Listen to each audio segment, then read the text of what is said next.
This podcast is brought to you by Free Buddhist Audio, the Dharma for your life. Our work is funded entirely by donations from our generous listeners. If you would like to help us keep this free, make a contribution at freebuddhistaudio.com/donate. Thank you, and happy listening. Our introduction, I was telling you that I went along to a Buddhist centre. At the time, I didn't know any other Buddhists. I didn't know anything about Buddhism. You know, there wasn't Google back then, so I couldn't prepare for my visit to the Buddhist centre in any way. And I knocked on the door and entered this world. Soon after that, I went on my first weekend retreat, and then really knew I needed to understand and discover more about Buddhism itself. And I bought 3 books. And actually these books that I bought, I still bring them to mind today. I still recall them, and I still remember the impact they had. And one of them was the one called The Guide to the Buddhist Path, and it's by Suryagupta. And the book I had was quite a large book, and it was illustrated, I think with the same artist, Arloka, who did these lovely paintings here. So I loved the pictures in the book. In a way, I loved the pictures as much as I did some of the content. And it was like, reading this book was like plunging into a world of, like a vast magical world, really. But a magical world that made complete sense to me. Very quickly, as I was reading this book, it was answering some of the questions that I had had. One of the things, it's a very comprehensive book. It talks about the whole of the Buddhist path. But the thing that struck me most, I would say, was hearing about or reading about the life story of the historical Buddha, Shakyamuni. And I also remember reading about the mandala of the 5 Buddhas. And in my mind, they're very they are closely connected. So although I am sort of talking about this figure tonight, I'm actually going to approach it through the historical Buddha Shakyamuni. When I was thinking about speaking, he was the person that was kept coming to mind. So I thought I've just got to go with that, and hopefully Vairocana will make his appearance in due course. So I was struck by the life story of the historical Buddha, because I firstly just like knowing that a real person existed. That I just needed to know that, oh yes, this person existed. History has sort of identified the ages and times and the particular events. It's all sort of proven, if you like, that this person existed. Before that, I'd seen images of the Buddha, but usually at sort of clubs and on merchandise. So it suggested to me that it was something cool and trendy. That's the only association I had. So I was just really relieved. It's not a sort of like imagined thing. There was a real person, and also I was struck reading about the Buddha's life. I thought actually, particularly the Siddhartha, who was the person who became the Buddha. Reading about his questions and his search, I really identified with him, and I thought, I'm so different. That was also, I thought, how am I so different? I'm born in East London, working class family, grew up in quite a hostile environment, really, lots of racism and things. African Caribbean heritage. How is it that I feel so deeply connected to this person, this man who was born wealthy, in ancient India, who was doted on by his family, who didn't have a care in the world, really? How is it that I feel so closely connected to him and his quest? So that was really, that fascinated me. So yes, I sort of loved the fact that he was historical. I was curious about the fact that I sort of resonated with, his search and his questions. I liked the fact I didn't have to stretch my imagination hardly at all to enter his world.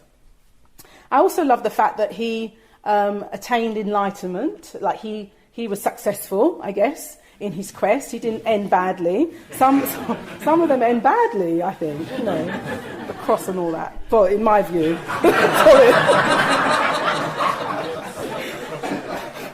My mum won't like me saying that.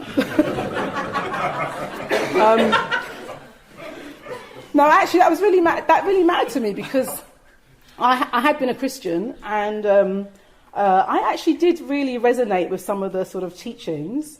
But yes, in my view, it didn't end well, and so I wanted a successful outcome.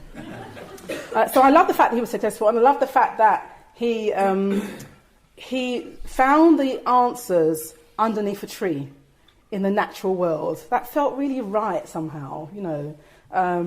It wasn't like this hothouse, thing. It was just very natural, very, well, I don't know, it wasn't easy, but it was natural and very connected to the earth. And I also like the fact that the answers to his questions came through meditation, came through contemplation and reflection. That also seemed natural to me. I kind of felt like, well, the answers to life's big questions must lie, at least in part, within. Because I can't see them out there. That was the thing. I couldn't see the answers out there, so I thought they must be within. So that all made sense. So I'm going to talk a little bit about Siddhartha and his quest and see where we get to. So yes, he had everything he wanted. He was destined to be a great ruler. His dad was a ruler. He was married by the time he was going off on his quest. He had a child, positive relationship. He really didn't need to do anything much more, actually. He was lived a life that all he had to do was just show up. You know, doors were already sort of open for him, so all he had to do is just turn up, and the next step would be laid for him. He was just going to follow his father's footsteps. But one day he has this question, which is a question I think so many people have had, and I certainly had it, which was, is this it? Is this experience that I'm having now, is this all there is? Is this what I should be satisfied with? Should I be looking any further? And obviously with that, it's like, well, what is life about? And how should I be living? I think those questions come naturally out of the, is this it? And at the beginning, I suspect he's just very curious. He's just like, well, he's an intelligent man. He's just curious, poses that question, and it sits there. And it sits there and it doesn't go away.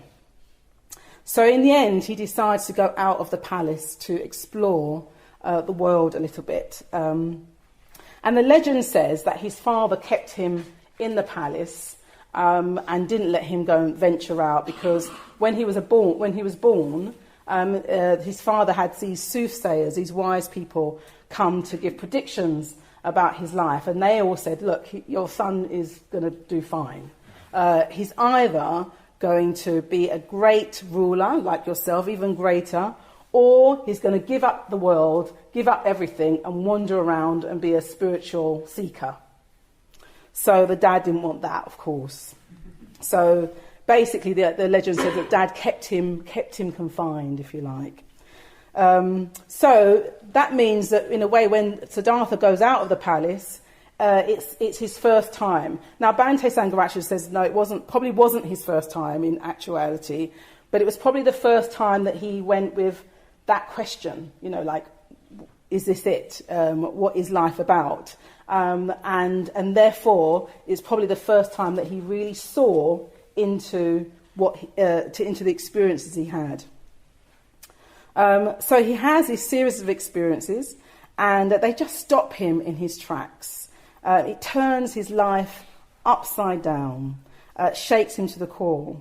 So I sort of resonated with Siddhartha's questions. I didn't see those things that he saw, but I certainly had experiences that had done that to me, that had turned me upside down and made me question everything. And having had those experiences, I didn't feel I could just go back to living life in the way that I had. So this is kind of what happened to Siddhartha in a big way. So anyway, he goes out of the palace, and the first experience he has is seeing an old man.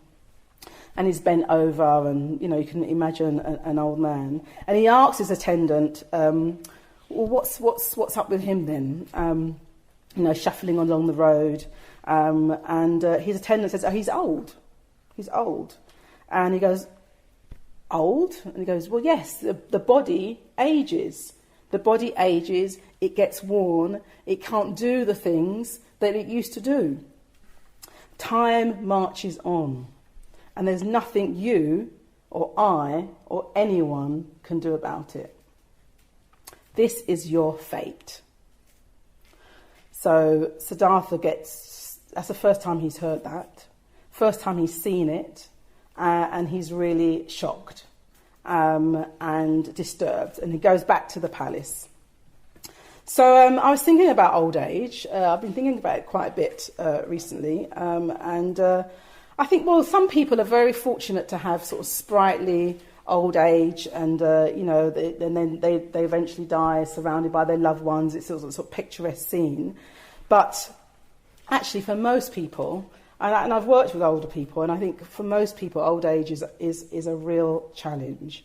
And just the frailty of it, the uncertainty, and I really try and take it in. I really try and take old age in, because I think, well, one day that might be me, if I live that long. And if my mind's clear, how will I relate to aging, to being old? I just don't know. How will I relate to seeing young people, rushing past, getting on with life? How will I relate to that? Will I think, when I see that was me once? Will I have regrets about the way I've lived my life? Will I just feel the loss of youth and not able to be in the present, experiencing the now? Will I just be all constantly looking back? So, and will I be frightened as to what's going to happen to me? How it's all going to end? So I remember listening to a radio show, and they were doing something on celebrating positive aging, because in this culture we don't have a very positive view of aging generally. So they were trying to look, it can be fantastic. If you're healthy and well, it can be really good. And they had this mountaineer on who is in his 70s and still climbs mountains. He's got a young wife and a child. So this sort of perfect example of someone who should be on that programme. And she kept saying, isn't it amazing? Tell us what it's like climbing that mountain. Tell us what it's like being active. How do you do it? And he was just like, well, I do it, but it's hard. It's really hard. And she said, yeah, I know it's hard, but just tell us, what motivates you in the morning? And he was like, well, I get motivated, but then, it's really hard and I suffer at the end. It takes me ages to recover these days. He just kept going on and on, sort of about all the difficulties. And she just kept trying to sort of like, yes, I know that, but tell us the good stuff. And at one point I just thought, look, just let him talk. Let him talk and let him share his experience. What he's trying to say to you is that, yes, he's fortunate because he can do these things, but it's still, even with all his fortune and his wealth and his fame, it's still really hard. He's still challenged by it. He's trying to communicate that, and what she was trying to do, and what we, I think, try and do in our society is just gloss up, either just ignore it completely or just gloss over it. And actually, I also think that he was probably trying to communicate to say, look, he probably wanted some empathy. He probably wanted someone to go, yes, like we were doing the communication exercises, yes. It's an experience of suffering, old age, and that's what the Buddha saw. Michael Mopogo, who's the children's writer, he has this lovely... He's also been reflecting on it, and I listened to him recently, and he says... He's talking about all the different aspects of it, and then he says, then there's losing old friends and neighbours and family. Not sure you ever get used to being an orphan. That's maybe the worst of being old and getting older. There are more people you miss, and with everyone that goes, you are more alone. So Siddhartha is in his prime of his youth.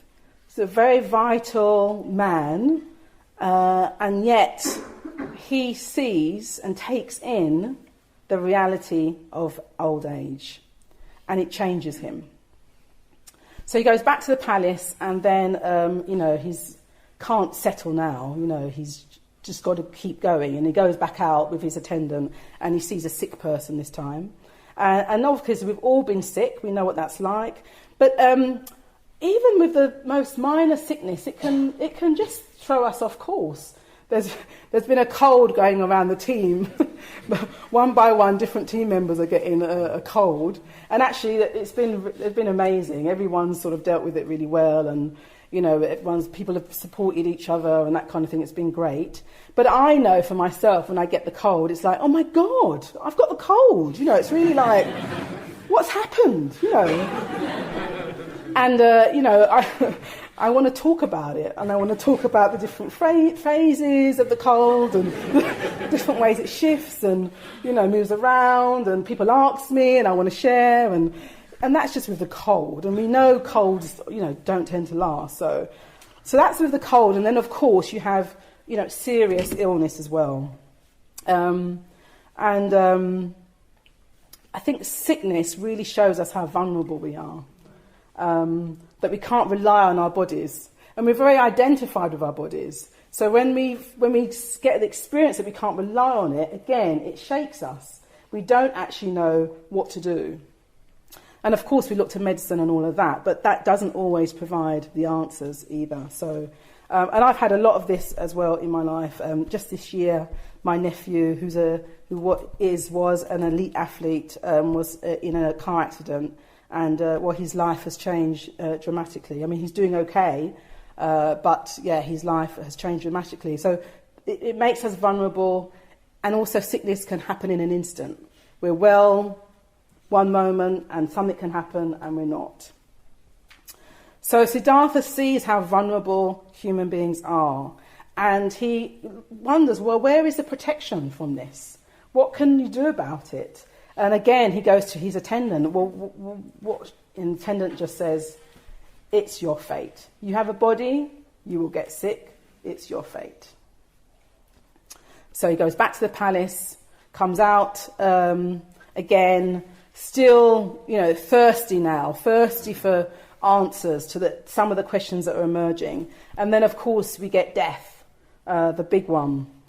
He sees a woman on a stretcher, completely lifeless, cold, and he asks the attendants, what has happened to her? She's dead. Fate, yes. So after those experiences, he just can't settle back at all in the palace. He looks around, and everyone's busy doing all the things that they're doing, getting on with life, and all he can see is that the people he loves, the people that are dear to him, his own self, will one day be old, get sick, and die. And no one's doing anything about it, and he can't bear that. No one's got a response to it either. No one says, oh, this is what you need to do to manage that situation. Everyone's just ignoring it and just carrying on. Feels like, sometimes I have this image of an escalator, like you're going up the escalator and you're looking at all the adverts and you're chatting to your friend, and then you get to the top of the escalator and that's it. It's over. And then you look back and think, oh, I didn't realise this was going to be it. That was it. So he goes out to the palace one more time, and he sees a figure walking mindfully along the road with a bowl, dressed in sort of truth-seeking rags. And this man's got a smile on his face, a very faint smile on his face. And in all that hustle and bustle and everybody getting on with life as normal, this figure is walking sort of serenely along. And that's what tells Siddhartha what he has to do. He knows, actually, that's his destiny. That's his true destiny. He needs to find the truth, and he takes a really difficult decision to leave his family in order to do that in the quest for enlightenment. So this is a really major episode, and I guess what I really related in many ways to Siddhartha, but I really relate to the fact, well, he just didn't know the answers. He had these questions, he'd had these experiences, and he didn't know the answers to them. So in a way, he doesn't know how to live in the face of what he's experienced. So that's a really important step. Whenever we realise that we don't know, and we can't read it in a book, no one can tell us, they can point the way, but we still don't know the answers to our particular questions. When we get to that point, that's a very significant step, spiritually speaking. Because what's happening then is that we're facing and looking and being confronted by our own ignorance. And that's not an easy thing to take in. So when I was growing up, the word ignorance was used loads in my house. I just realised as I was thinking about this talk, we always talked about ignorance. Like my mum and her friends would say things like, "Oh, she's involved in all kinds of ignorance."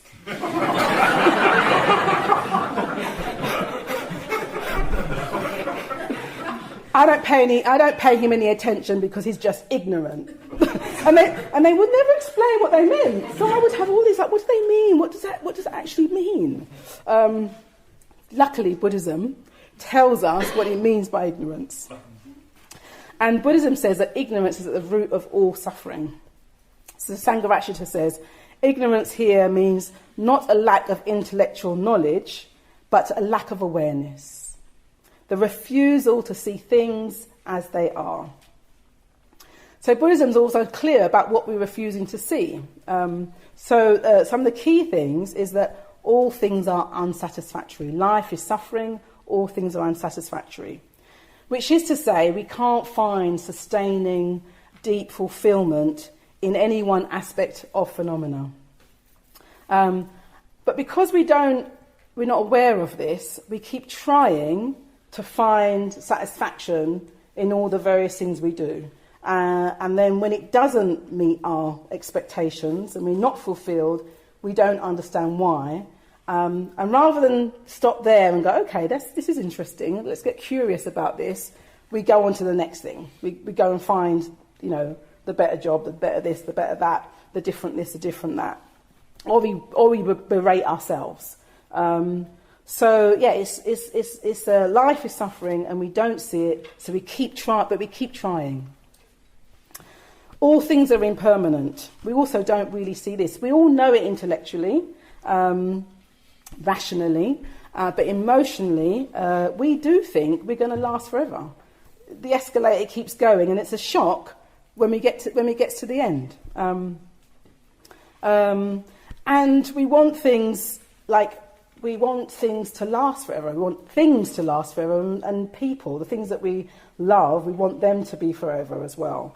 And that's why we suffer, of course, because when things change, when we lose something or someone, it's devastating. And then the last one is all things have no fixed self. Everything's in process.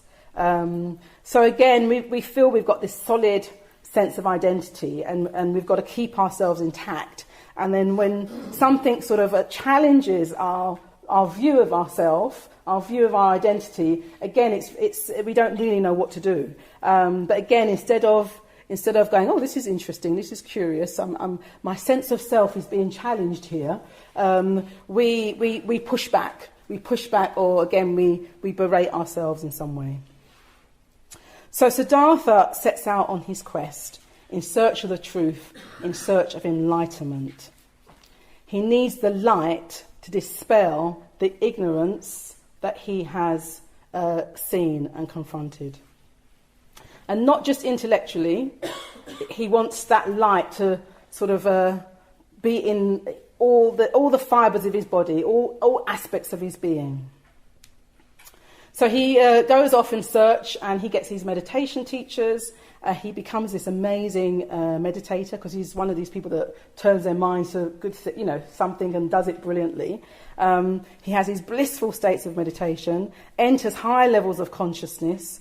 And now, personally, when I read that years ago, I thought, that would probably do me, I think. Because whenever you sit down to meditate, you just enter these blissful states. I could feel like, well, what was wrong with that, really? But he tells you what's wrong with it, because actually he has to make effort. Every time he sits to meditate, he has to make effort to reach those states. And then when the meditation ends, the states change. The states end. So it's like a continual process. He gets better, more refined, more skilled at sort of like exploring his mind in that way, but it always ends. His teachers are so impressed with him. They say, look, we can't teach you anything else. Why don't you take over this movement with us? But he, having the integrity he does, knowing what his destiny is, he leaves them and knows the answers aren't there. But by now he's experienced a lot of pleasure from living in the palace. It was continual pleasure there. He's experienced spiritual pleasure through meditation, blissful states. So where to go next? Where's his quest going to take him next? And it takes him to asceticism. So asceticism is where, you try to master your mind through subduing the body. So standing on one leg in the hot midday sun, eating 1 grain of rice a day, apparently, that's what legend says he did. Lying on a bed of nails. I don't know if he actually did that, but that kind of sort of extreme exertion. I was thinking about it, thinking, well, that's sort of ancient India. But actually, I think we have our modern equivalents to that kind of thing.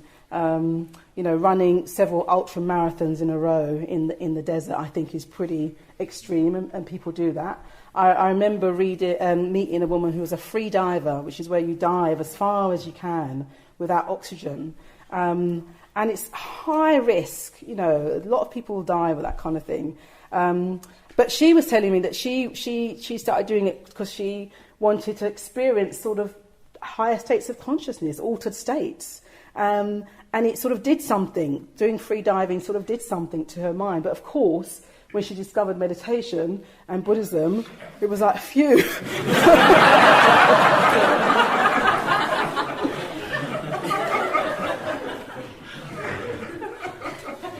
So he's really practicing hard, and he becomes this great ascetic. He has all these followers, and he has particularly 5 followers who are just looking up to him and trying to emulate him.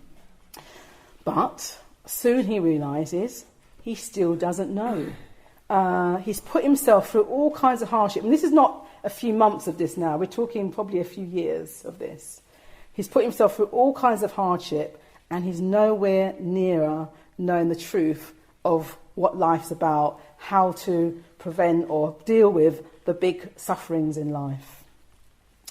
And one day he collapses on the ground, can't move, no energy. And in that collapse, he has to admit to himself that he doesn't know the answers. And not only that he doesn't know the answers, is that he's been making a huge mistake in doing this. I think that took courage.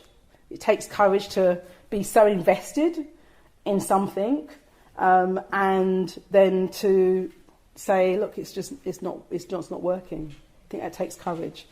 He knows he's probably going to lose his friends because they only are interested in him as this great ascetic, and he's probably going to be alone. And he does lose his friends.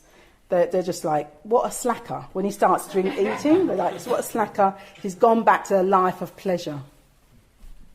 But what I found really moving in this episode is that he's collapsed on the ground, he's got no energy, and at that point his shepherdess girl sees him and comes to him and offers him some rice milk, and he takes it and he's nourished, and it's that starts giving him the strength to rethink, to start again. I really loved that episode. And he realises that the truth is somewhere in between pleasure and pain. It's somewhere in between the opposites of our experience. It's above and it's between the opposites. It's not extreme, the truth. So that's where he sits under a tree and plunges into meditation, and 7 weeks later he's enlightened. So some of us heard earlier that enlightenment is a new state of consciousness, a new type of consciousness. The Buddha has uprooted ignorance and its craving that goes along with it, and its hatred.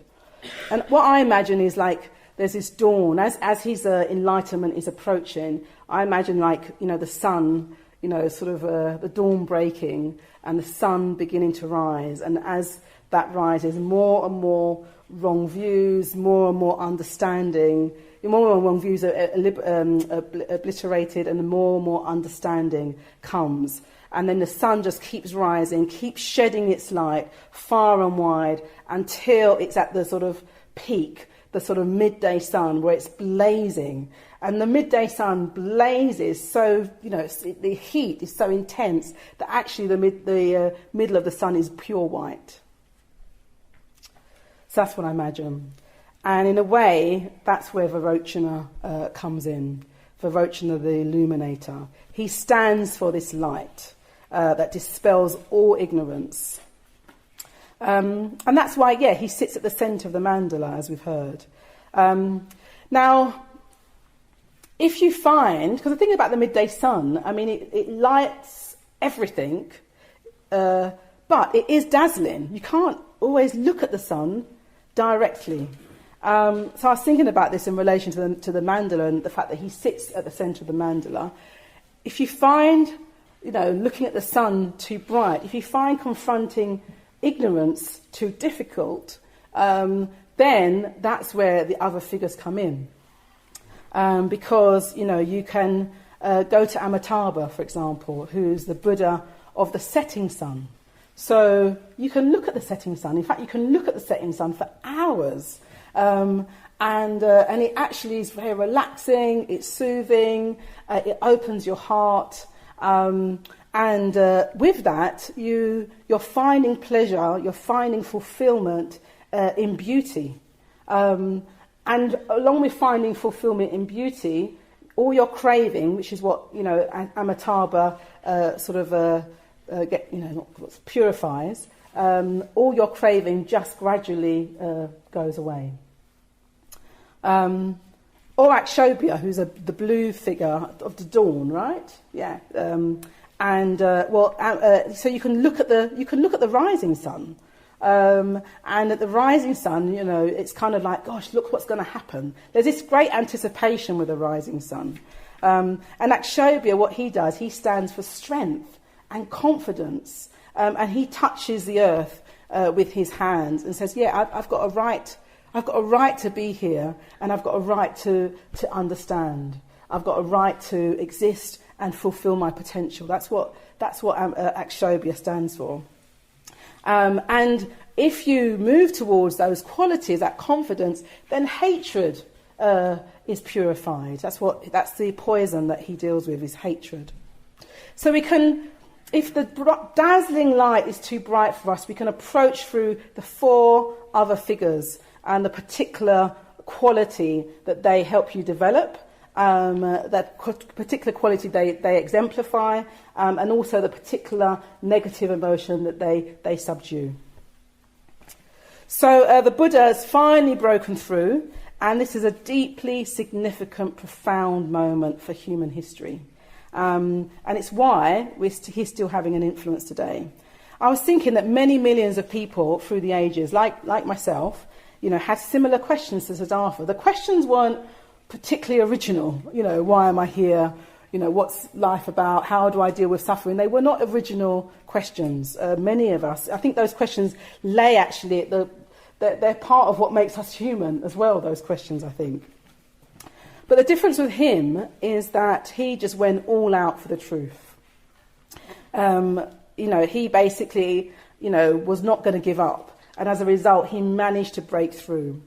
So I was thinking about that in relation to some of the questions and things that people have had around the puja, around, why do we revere the Buddha?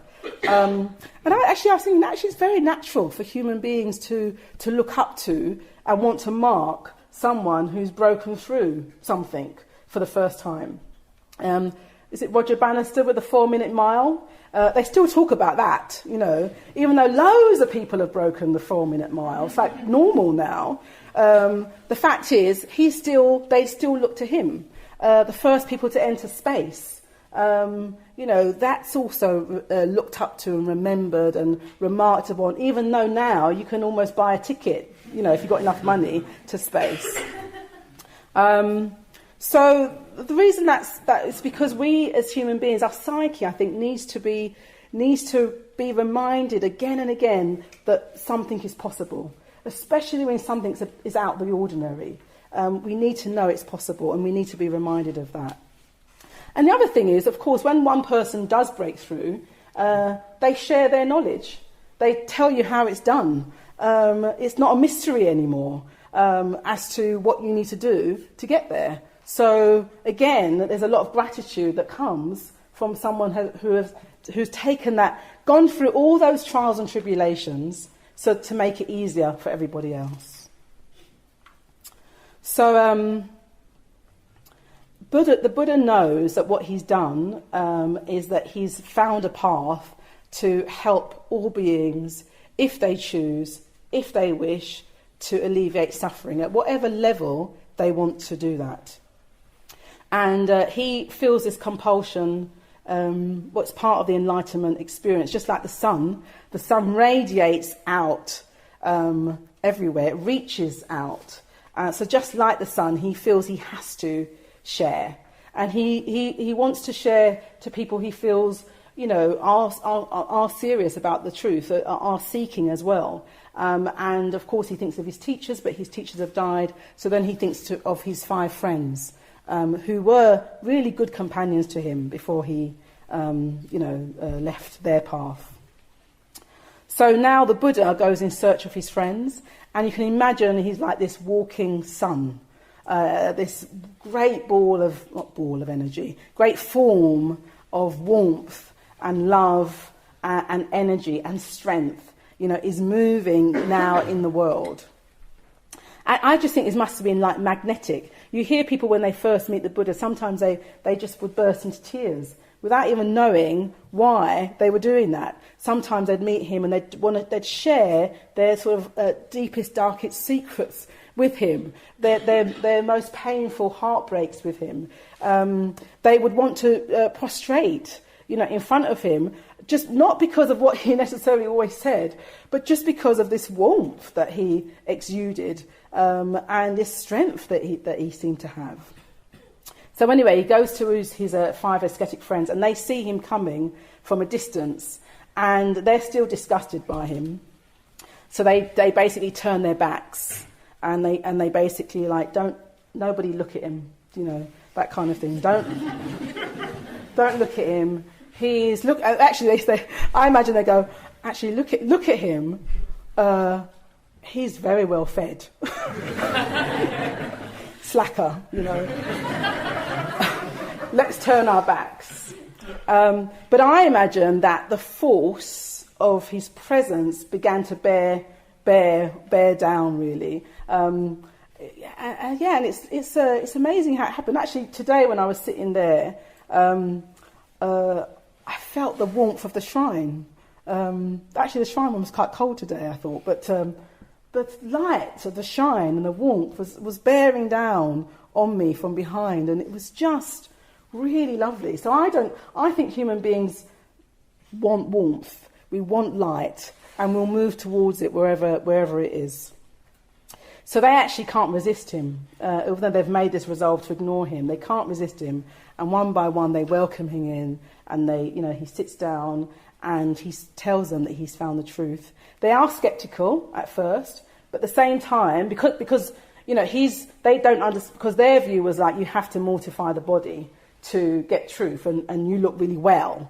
You look really well, so we can't see how you've done that, because it doesn't conform to their view of things. But then once he tells them, and also they can sense something is radically different, they listen, they're open. And they have what I like to think of as the first Buddhist retreat, the first spiritual workshop, Buddhist workshop, where the Buddha's sharing his knowledge, sharing his discoveries with them, and one by one they're gaining their insights. And then finally, Kundinya, the Buddha can see that one of them has attained enlightenment. And the Buddha actually expresses it with joy. he knows. Kondanya knows. And I think at that point, he didn't know actually if he would be able to communicate what he had discovered. He didn't know if somebody who was different to him would be able to achieve the same thing. So at that point, he knows it's possible, and then he knows that the Dharma will be spread. And then one by one, they all achieve enlightenment, and they go off into the world to spread the Dharma.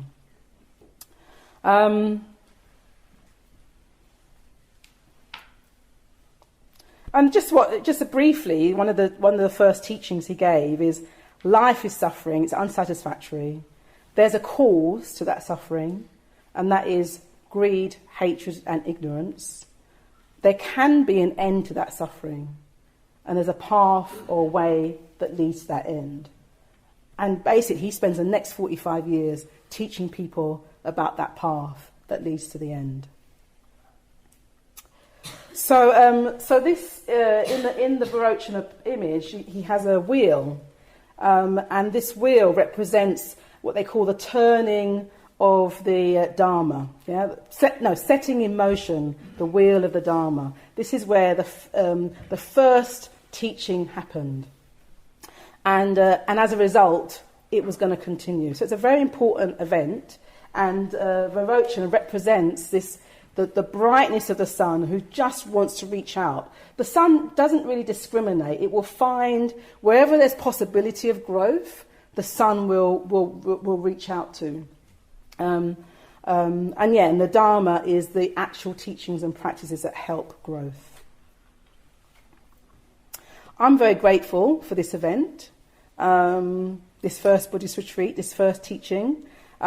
Because when I was faced with my existential questions, I didn't know what to do. I didn't know who to speak to about it. I remember I was with a friend and I was telling her, look, I can't just carry on with life as I've done it because it's going to end. And I don't know how to deal with my own pain, my own conflicts, my own tensions in my own heart and mind. And she was looking at me. Actually, we were in the library and we were at the top of these stairs, and she was looking at me and puzzled. And up to that point, I'd been able to tell her everything, and we'd always sort of shared an understanding, she was my best friend. And everything we did, we sort of really connected. And suddenly, I could see she didn't understand what I was talking about. And she just said, "You just got to get on with things." And I said, "I can't." I said, I know, I've got to do it.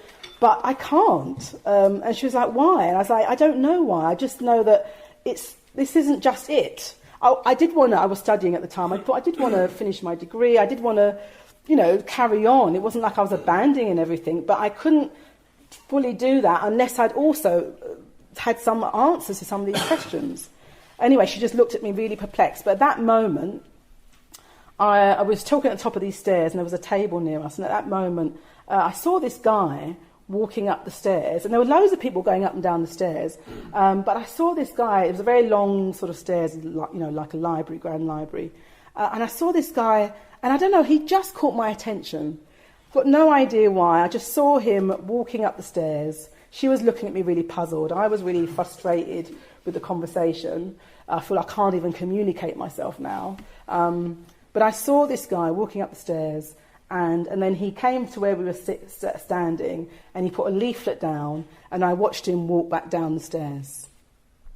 And I looked at the leaflet, and it was it's a communication workshops at Bristol Buddhist Centre. And I thought, wow.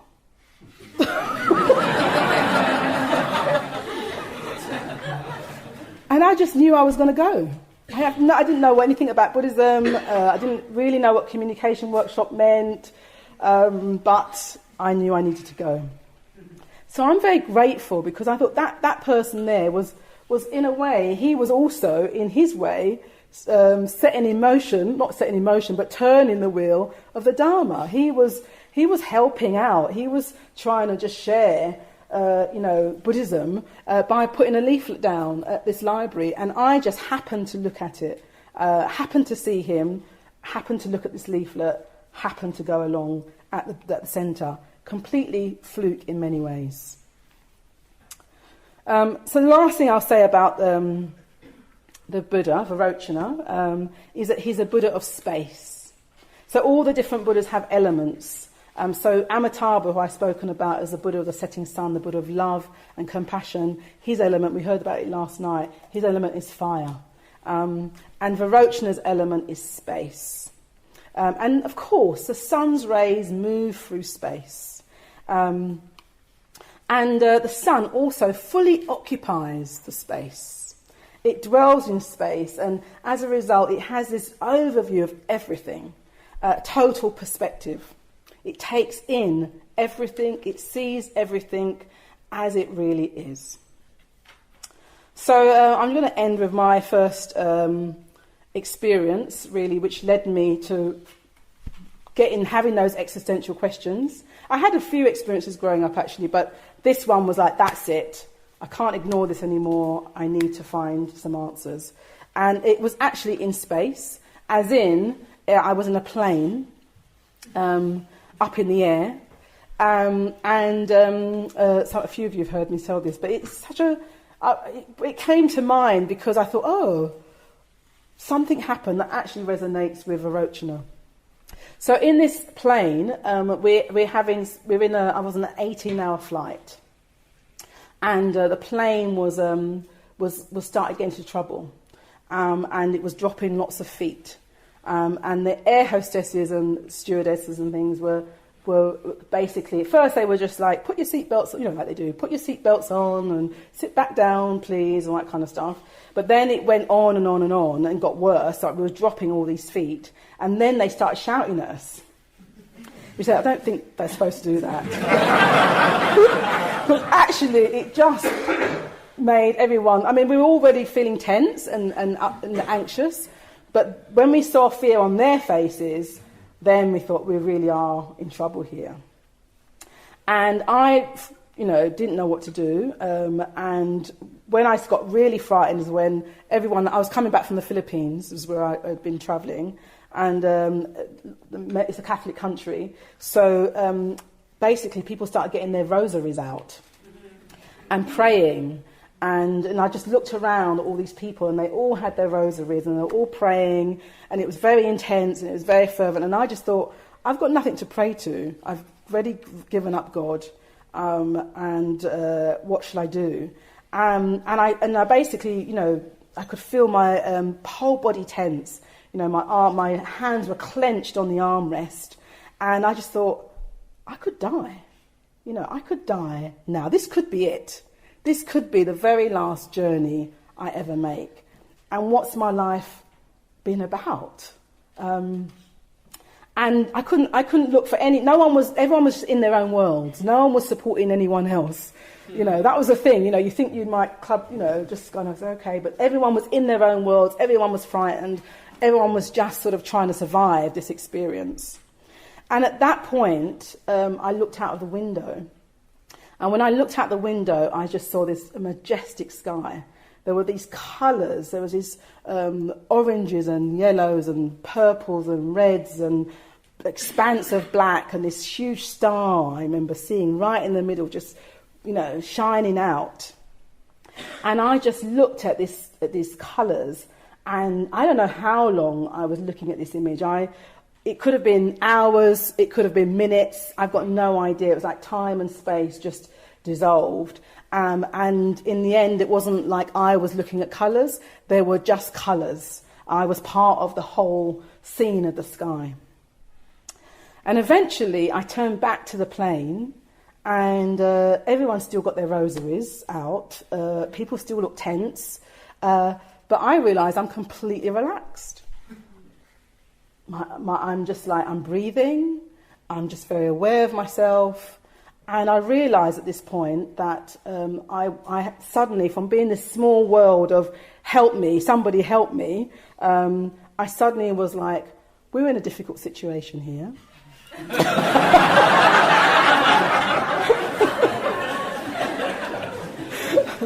However, what it showed me, I thought, yeah, we're in a difficult situation, but these situations happen all the time. I personally just don't happen to be in them. These situations happen all the time. Incidents happen all the time. Life is precarious.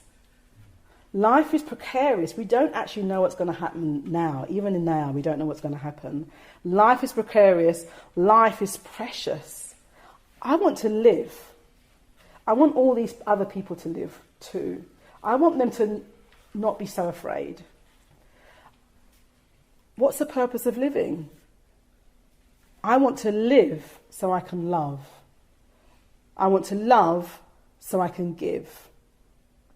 I want to return.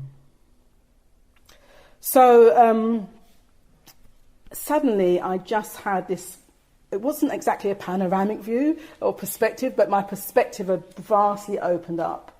I was aware of beauty, I was aware of frailty, I was aware of significance of life, I was aware of my own body, I was aware of other people's bodies, I felt a deep connection with everyone in the plane, and I had this resolve and a purpose that if this plane lands, I will live my life, I'll live a life of purpose, which means learning to love and means learning to give. So that's Vairocana, I realise, Vairocana's panoramic awareness, this sort of the sun that dwells in space. And its energy is one of giving. Its energy is one of helping to alleviate suffering. Its energy is one of dispelling ignorance, helping us to look at what we don't know, helping us to see what we don't know and move from there. And I also think, just looking at the shrine tonight, that it's also, Vairocana is also one of beauty, with the golds and yellows on the shrine. And I do want to thank the shrine makers for bringing Vairocana alive. We hope you enjoyed this week's podcast. Please help us keep this free. Make a contribution at freebuddhistaudio.com/donate. And thank you